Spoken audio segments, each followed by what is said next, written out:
primer lloc, molt bon dia a tots, gràcies als mitjans de comunicació que ens acompanyeu. Ens hem reunit ací de Casa Jove per a presentar-vos les activitats formatives que anem a començar en les pròximes setmanes. Aquestes són algunes d'elles, però en tenim més que anirem presentant-vos dins d'uns dies també. En aquest cas presentem els cursos formatius d'idiomes. Tenim l'anglès, que ja estem fent durant diversos anys, a Cine Casa Jove els divendres, tenim un nivell estany B2. També estrenem un curs de francès per a adults, que també crec que és una aposta nova en la formació que ens reclamaven els usuaris. Hem volgut augmentar el número d'idiomes.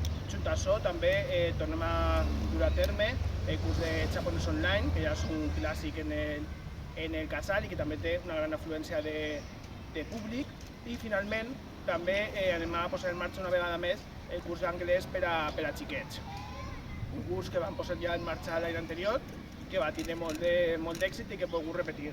Tots aquests cursos són gratuïts per a tots els usuaris.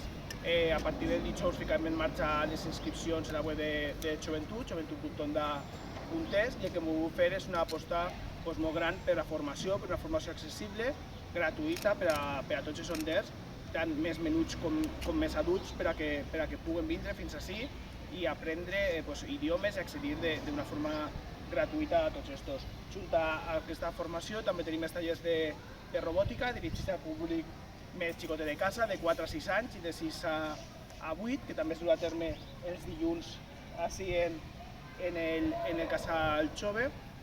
També estaran les inscripcions disponibles a partir del dijous en la web de joventut.onda.es, i simplement això, recordar que tots aquests cursos són gratuïts, que anirem presentant més cursos al llarg de les pròximes setmanes i que volem fer una aposta molt gran per la formació. Volem que els joves d'Onda tinguin accés a una formació de qualitat, una formació que siga gratuïta i que tots puguin gaudir de totes les opcions que el Casa Jove du a terme.